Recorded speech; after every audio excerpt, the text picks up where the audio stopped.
دیتا ہوں کہ قضا نماز ادا کرنا ویسے تو ویسی ادا کرنی چاہیے جیسے عام آپ نماز پڑھ رہے ہیں، لیکن فقہا نے ضرور یہ لکھا ہے کہ بعض اوقات کثیر قضا نمازیں باقی ہوتی ہیں اور نفس ان کی کثرت کی وجہ سے ادائیگی میں سستی کا مظاہرہ کرتا ہے۔ ایسی صورت میں اگر ان نمازوں کی ادائیگی کے سلسلے میں تخفیف سے فائدہ اٹھا لیا جائے تو نفس باخوشی راضی ہو جائے گا، اور بہت بہتر ہے کہ وہ نماز میں تخفیف کر کے نفس کو راضی کرتے ہوئے تاکہ یہ مسلسل ساتھ دے اور جلدی جلدی نمازیں ادا ہو جائیں، اس چیز کو اختیار کرنے میں حرج نہیں ہے۔ وہ تخفیف یہ ہے، نمبر ایک، جب آپ قضا نماز شروع کریں تو ثنا اعوذ باللہ بسم اللہ چھوڑ دیں، براہ راست الحمدللہ سے شروع کریں، علم شریف پڑھیں، سورت پڑھیں۔ اب آپ رکوع میں گئے تو رکوع میں 3 تسبیحات کے بجائے صرف ایک بار تسبیح پڑھ لیں، لیکن اس میں ضرور ہے کہ جب آپ رکوع میں آرام سے پہنچ جائیں اب تسبیح پڑھیں اور ختم کر کے پھر کھڑے ہوں۔ ایسا نہیں کہ اوپر سے پڑھتے ہوئے گئے اور بس یہ رکوع میں گئے اور اٹھ گئے، اس سے پھر فرض پورا نہیں ہوگا۔ اسی طرح سجدے کے اندر دونوں میں ایک ایک بار تسبیحات پڑھ لیں۔ دوسرے اس میں ایک مزید تخفیف یہ ہے کہ آپ جیسے آپ نے خود کہا کہ تیسری اور چوتھی میں الحمد کے بجائے 3 بار سبحان اللہ کہہ لیں۔ اس پہ کلام کرتا ہوں لیکن ایک مختصر سے بریک۔ یہ ایک بہن کو بتا رہے تھے کہ قضا نماز میں تخفیف کیا تخفیفات حاصل ہو سکتی ہیں۔ پہلا بتایا کہ آپ ثنا، تعوذ اور تسمیہ چھوڑ دیجئے، رکوع اور سجود میں ایک ایک بار تسبیح پڑھیں 3 کے بجائے، اور فرض کی تیسری اور چوتھی رکعت میں الحمد شریف کے بجائے صرف 3 بار سبحان اللہ سبحان اللہ سبحان اللہ کہہ کر آپ رکوع کر سکتی ہیں۔ نیز آخر میں اتحیات کے بعد پورا درود ابراہیمی یا دعا نہ پڑھنا چاہیں تو اس کو چھوڑ دیں اور صرف اللہم صلی علی محمد کہہ لیں، یعنی اتحیات پوری پڑھیں، اس کے بعد اللہم صلی علی محمد کہہ کر آپ سلام پھیر سکتی ہیں۔ وطر کے اندر 3 رکعتیں ہی پڑھیں گے، جس نے آپ کو بتایا کہ 1 رکعت وطر پڑھ سکتے ہیں اس نے غلط کہا، لیکن یہ ضرور ہے کہ تیسری رکعت میں دعائے قنوت کے بجائے آپ 3 بار صرف یوں کہہ لیں رب اغفر لی رب اغفر لی رب اغفر لی، یا اللہم اغفر لی اللہم اغفر لی اللہم اغفر لی، اتنا کہہ کے آپ رکوع کر سکتی ہیں۔ تو اس سے بہرحال نماز کافی مختصر سی ہو جاتی ہے اور نفس آسانی کے ساتھ نماز کی ادائیگی کی طرف مائل ہو سکتا ہے۔ یہ ایک تخفیف والا طریقہ ہے، لیکن افضل اور اولا وہی طریقہ ہے کہ آپ پوری نماز پڑھیں۔ لیکن اگر پوری نماز پڑھنے کے سلسلے میں نفس اتنا غالب آ رہا ہے، سستی کر رہا ہے کہ پڑھی نہیں جا رہی، تو اس سے کہیں زیادہ چھوڑنے سے کہیں زیادہ بہتر یہ ہے کہ آپ تخفیف والے طریقے کے ساتھ نماز کو ادا فرما لیں۔ یہ کہتے ہیں اگر کسی شخص نے 5ویں رکعت کا سجدہ کر لیا اور آخر میں سجدہ یعنی 5ویں رکعت تک پڑھ لی اور سجدہ صاحب بھی نہیں کیا تو کیا نماز ہو جائے گی؟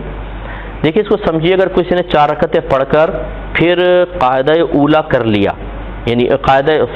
اخیرہ کر لیا، 4 رکعت ہیں یا 2 رکعت نماز پڑھ رہا ہے، آپ نے 4 کا پوچھا ہے تو مثال کے طور پہ آخر میں بیٹھا، تیات پڑھی اور 5ویں کے لیے کھڑا ہو گیا تو بہتر تھا کہ بیٹھ جائے، لیکن اگر ایک اس نے رکعت پڑھ لی ہے تو ایک اور ملا لے اور آخر میں اس کو سجدہ صاحب کرنا تھا۔ لیکن اگر ایسا ہوا کہ چوتھی پہ بیٹھا ہی نہیں،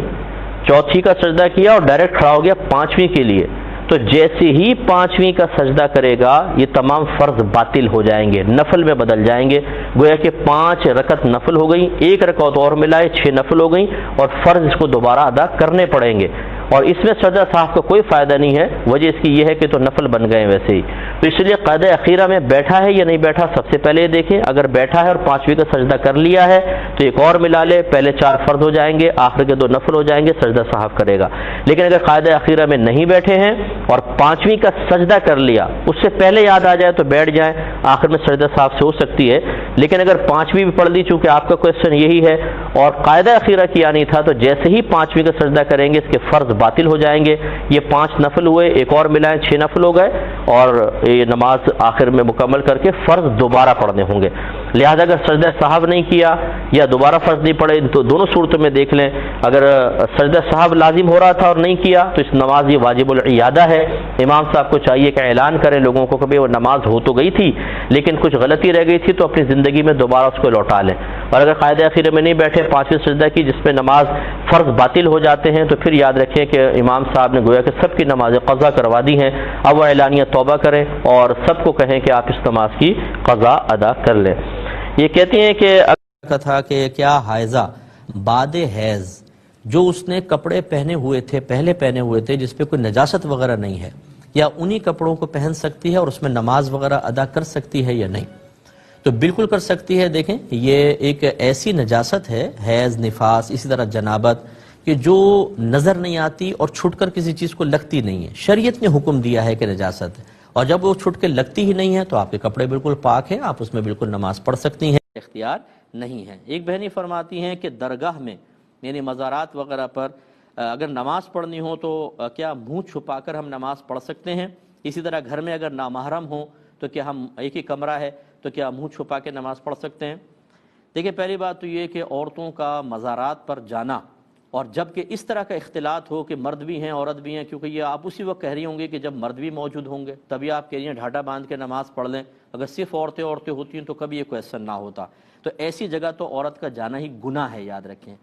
ایسی جگہ جہاں نامحرم مرد موجود ہوں، اختلاط بہت زیادہ ہو، جسم نکلتے ہوئے جسم ٹچ ہو رہے ہوں، یہ صرف حج کے اوپر چونکہ وہ مشروع ہے، اللہ اس کے رسول نے حج فرض کیا ہے، وہاں پہ دوران طواف بھی ایسا ہو سکتا ہے، رش بہت زیادہ ہو ادھر ہو سکتا ہے، باقی اور کہیں چونکہ اللہ رسول کا حکم موجود نہیں تو اصل وہی حکم شرع پہ چلیں گے کہ مرد عورت کا اس طرح کا اختلاط بالکل گناہ ہے۔ اور یہ مزارات پر جا کر کوئی شریعت اٹھ نہیں جاتی۔ اگر آپ صاحب مزار سے پوچھیں نا، اگر وہ باہر نکل آئیں بزرگ، اور آپ ان سے پوچھیں کہ ہمارا یہ عمل آپ کو اچھا لگ رہا ہے کہ ہم نے اتنا آپ کے مزار پر رش کیا ہوا ہے، وہ اظہار ناراضگی کریں گے، وہ شاید نفرت سے چہرہ پھیر لیں۔ یہ اگر ہم یہ سمجھتے ہیں کہ ہم نے بڑا رش کیا ہوا ہے اور صاحب مزار بہت خوش ہو رہے ہوں گے، وہ اللہ تعالیٰ کے حکم کی پاسداری سے خوش ہوتے ہیں۔ وہ آپ کے وہاں پہ جانے سے، آپ کے رش لگانے سے، وہاں پہ موجود ہونے سے، ان سے ان کو کیا فائدہ؟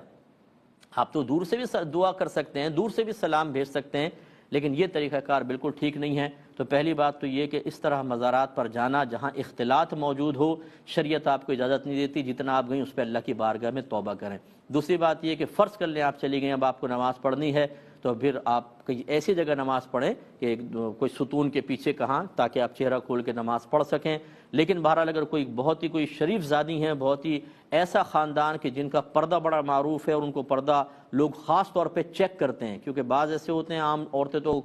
چہرہ بھی کھول کے چلیں تو کوئی مسئلہ نہیں ہے، اور بعض خاندان ایسے ہوتے ہیں کہ جو کسی بزرگ کی نسبت سے ہیں، کوئی پیر خانہ ہے، کوئی بہت ہی بڑے اور علم سے تعلق رکھنے والا خاندان ہے، اور وہاں کوئی عورت اگر اس طرح اپنا چہرہ کھول لے تو اس کے لیے زیادہ بدنامی کا معاملہ ہو، اس طرح کی سچویشن میں پھر وہ نقاب میں نماز پڑھ لیں تو اللہ تعالیٰ درگزر فرمائے گا، اور گھر کا بھی یہی مسئلہ ہے۔ ایک آخری بات بس یہ، کسی نے کہا کہ میں اپنے والد کے ایصال ثواب کی نیت سے مسجد میں غسل کا تختہ اور لاؤڈ اسپیکر وغیرہ دوں تو کیا ان کے لیے ثواب جاریہ ہوگا؟ بالکل ثواب جاریہ ہوگا، آپ دے سکتے ہیں، اور یہ چیزیں وقف ہو سکتی ہیں۔ اس پہ انشاءاللہ مزید کلام نیکسٹ پروگرام میں کر لیں گے۔ اب اپنے میزبان کو، ہماری کیو ٹی وی کی پوری ٹیم کو اجازت مرحمت فرمائیں۔ آپ ہمارے لیے دعا کیجئے، ہم آپ کے لیے دعا گو ہیں کہ اللہ تبارک و تعالی آپ کو دنیا اور آخرت میں درجات کی بلندی عطا فرمائے اور دین و شریعت پر چلنے کی توفیق عطا فرمائے، آمین۔ وآخر دعوانا ان الحمدللہ رب العالمین۔ امام حسین نے حالت جنگ میں بھی نماز ترک نہیں فرمائی، آپ نے باقاعدہ اذان اقامت کے ساتھ نمازیں پڑھی ہیں۔ ماحول دیکھا ہے سامنے کتنا ہی ناسازگار ہے، آپ کے قدموں میں لغزش پیدا نہیں ہوئی۔ یہ اللہ کے شیر کا شیر ذرا بھی کانپا نہیں ہے، اس کے ہاتھ نہیں کانپے، کمپرومائز کی طرف نہیں آیا، گڑ گڑایا نہیں ہے، ہاتھ نہیں جوڑے، قدموں میں نہیں گرا ہے، قائم رہا ہے۔ تو یہ چیزیں ہمیں سب دیکھنی چاہیے اور اپنی زندگیوں پر نافذ کرنا چاہیے۔ ایک بی بی سکینہ کے بارے میں آپ نے پڑھا، مجھے ایک دم ذہن میں آیا، میری بچی ہے نا، وہ کبھی کبھی آ کے چپڑ جاتی ہے ابو کہہ کر، تو مجھے ابھی ایک دم ذہن میں آیا کہ میری بچی چپڑتی ہے نا تو ایک پیار اور محبت، ایک شفقت بیدار ہوتی ہے۔ اللہ اکبر۔ ان کے ساتھ کیا حال کیا ان لوگوں نے، کتنے یعنی ان کے شقی القلب تھے۔ اور آخری بس بات یہ کہ جیسے انسانیت کے نام پر بات ہو رہی تھی کہ ان کے دل میں انسانیت نہیں تھی، جب امام حسین کا جسد اقدس زمین پر تشریف لایا، ان کمبختوں نے آرڈر جاری کیا گھوڑے دوڑا دو ان کے اوپر۔ یعنی کتنا شقی القلب ہے۔ ہم ایک چوہا مارتے ہیں نا گھر میں، چوہا جو اس میں وائرس سے بھرا ہوا ہے، گندا ہے، نقصان پہنچاتا ہے، طبیعت انسانی کہتی ہے زیادہ نہ مارو، چیخ رہا ہے، چلا رہا ہے، منہ کھول رہا ہے، بلڈ نکل رہا ہے۔ یار ایک انسان نواس رسول بی بی فاطمہ نے جس کو چوما، حضرت علی نے سینے سے لگایا، سرکار نے اپنی زبان ان کے دہن میں ڈالی، ان کو اپنے سینے سے لگایا ہے، ان کے ساتھ یہ حشر کس قدر شقی القلب ہوں گے۔ تو یہ میدان محشر میں اب پتہ چلے گا کہ انجام کیا ہوتا ہے. تو میں دیکھنے والوں سے گزارش کرتا ہوں امام حسین سے وہ عقیدت رکھیں کہ جس عقیدت میں ذرہ برابر شبہ نہ ہو, کوئی بھی وسوسے کو جگہ نہ دیں. امام حسین حق پر تھے, یزید ناحق تھا, اور یہ بالکل مسلمہ امت مسلمہ کا فیصلہ ہے اور مسلمہ فیصلہ ہے, اسی پر ہمیں قائم رہنا چاہیے.